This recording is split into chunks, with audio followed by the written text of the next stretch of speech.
G'day all. Today on the bench I'm going to show you how to fix a very common problem with older type CB radios. And as you can see, it's right there. Sorry about the glare. It's a stuck meter. Very common. So let's pull this radio apart. You've got to take everything out of it or off it, the covers and everything, because you got to get to the actual meter itself.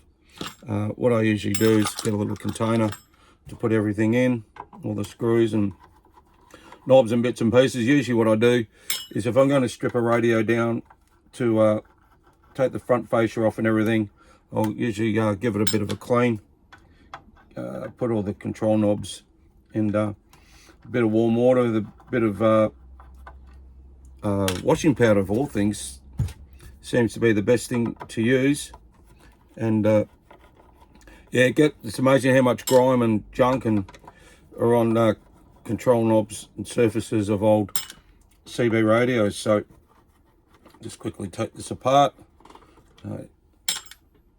take the covers off. Sometimes a lot of these radios, you've got to unsolder the speaker wires. They used to just turn this away like this. Just got to crack them open.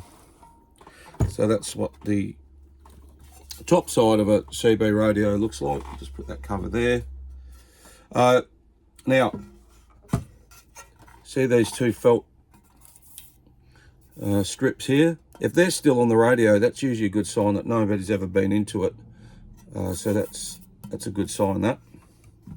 Okay, and just for everyone to have a look, that's the top side of a PCB radio. Let's have a look under here. Yeah, I don't think this radio's been taken apart. You can sort of just tell that everything's really tight to get off. Okay, so let's have a quick look. Yeah. So as you can see, the two speaker wires need soldering in their pursuit to save every single last cent. The manufacturers, just chuck it away, put it this side. Didn't use the connectors anymore. Just have a quick look at the inside of the radio. It seems to be fairly clear. A bit of glue and everything like that, the infamous glue, but apart from that, doesn't seem too bad. Usually what I'll do, sorry about that, I'm not going to take the speaker off. There's two caps here. Usually I'll replace those, but everything else seems to be okay. Yeah, while I've got the radio apart, I'll usually replace those two caps. Doesn't seem to be any other corrosion anywhere of any great significance, so that's a good sign. I'll just chuck that down there. Now you've got to, there's a couple of screws on each side of the fascia that you've got to do. So what I'm trying to do, obviously, is get down to the meter, because the meter is obviously stuck. Let's check it on here. So I'll just do this quickly. You know, it's a very common problem, this with the meter. So there's two ways you can do it. You can repair it, or you can just go buy a new one and replace it out. But 9 times out of 10, you can usually unstick the meters. Now, to get the control knobs off, I just use a pair of pliers. You can see this is about ready to come apart. But what I've done is I get a pair of pliers, but I put an insulation tape over it. These guys usually just pull out. Sometimes they're a bit more difficult. Hopefully you guys can see that. So there, the insulation tape doesn't leave any marks. These things just pull off.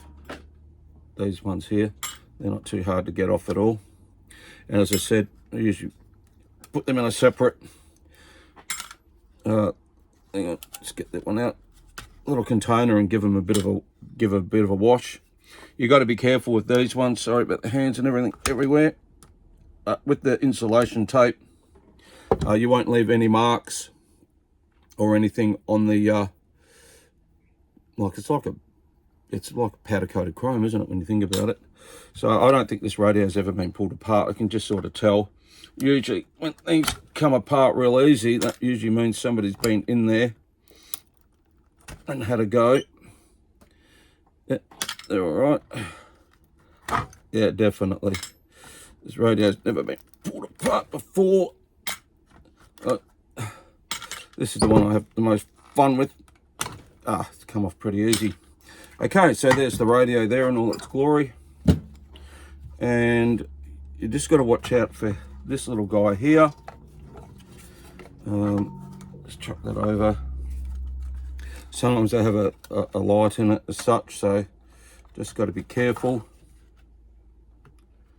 Rightio. Now what we've got to do is get to the meter. I'm just checking to make sure everything's okay as such. Okay. You got to take these off, take all these little screws off and everything like that, or undo all these little nuts to get to it. But I'm sort of trying to cheat and see if I can get to what I need to get to under here. So I'll just bring this forward so you can have a look. Basically what we're trying to do, I'll just get one of these little guys here. Basically what I'm trying to do is get to the bit of tape there, get that off. These, I don't know if you can see it, sorry about that. There's a little screw, adjusting screw here. They're usually on each side of the meter. There's a PCB on the other side. I don't know if you can see that there. There it is, sorry about that. That's probably better. So I need to get to that screw there. That's like sort of the adjuster tension screw. What happens 9 times out of 10, these radios aren't used a lot after a certain period of time. They just sit around, and for whatever reason, just a slight bit of oxidization or whatever it is, it just stops the meter from working. So I've heated up the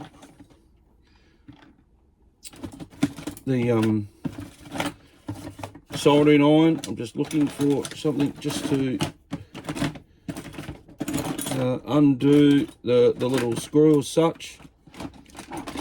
Now unfortunately I can't get in there, so what I'm going to do, I've got the soldering iron set, so you've got to be very careful how you do this. You don't go around burning everything. That there's got like a little bit of Loctite or any on there. So what you can usually do is just heat that screw up slightly. Just give it a bit of heat, and that will melt the glue. So that's half the battle done. I think with this, I'm probably going to have to take the whole fascia of the radio apart and actually take the meter out, because this guy looks like he's fairly well stuck. I'll just have a quick look to see if I can find my little screwdriver set. All right, let's see if I can undo it. So basically you just get one of these little precision screwdrivers and just hopefully on the adjusting screw, let's see, I don't know if you can see that, a bit difficult. Like it's a teeny weeny screw. Okay, here we go. So now, as you can see, I'm adjusting it. So basically, all I want to do, find that little screw slot again, and adjust it down. Now technically, let's give that a bit more. If you can see that, sorry about that. Find a bit more, it's a bit hard for me to do both at the same time, being a guy, obviously. So I think that's about it. Let's have a quick look.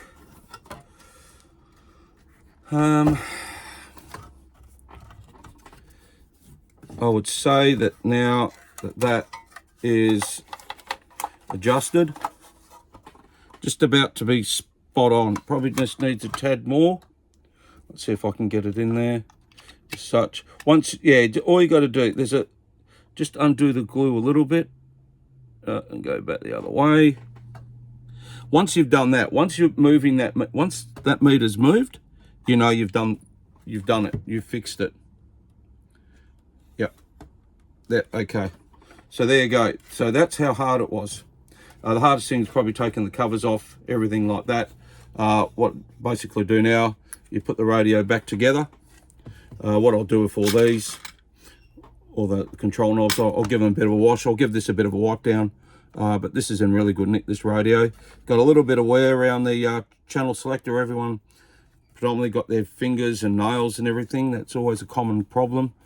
It won't really rub out. The worst thing that ever happened to the CB radios was for this grey powder coating to be done. I'm sure everyone's aware of the Grants and that had all this on it. The what's the other big one? The Adams had this powder coating grey. While it looked really good in the beginning, it was silver. Geez, after a period of time, crikeys, yeah, it started to really look really terrible. And you can, as you know, you can see on a lot of radios, yeah, all the wear marks and everything around all the decals and everything. It looked absolutely terrible. So basically, that's it. That's how long it took. Now, this one was fairly easy to undo. So I'll just show you that once again so everyone can see it nice and clear. Just get it there. Just turn this around as such. Okay, so what you're looking for is in here, that screw on the meter. Usually, that, as I said before, they've usually got 2 adjusting screws. But I was lucky enough to get it to adjust with just fixing the top one. I didn't have to take, can't really see it, I do apologise. I didn't have to take the whole fascia off the radio and everything like that to get to the meter, to take the meter out. Usually you've got to unsolder the 2 wires, unsolder the light as well, the globe. Usually if I'm going to do that, I'll replace it, the standard one, with a standard LED globe, but this one doesn't need doing. The globe and everything works really well, so not too concerned about that. So yeah, that's as easy as it is. Save yourself 25 bucks and a whole heap of pain. Yeah, just get to that, just heat it up very quickly, give it about 15 seconds, 10 seconds. All you got to do is break that. There's a like a purple, sometimes red, you'll see it in the earlier models, a red Loctite around that adjusting screw. All you got to do is break it. You don't have to melt the whole thing, and then away you go. Just get yourself a nice little small precision screwdriver, and 9 times out of 10 you'll fix the problem. Okay, hope you like this video. Yeah, she's all done. Put it back together, away it goes. Cheers, 73s.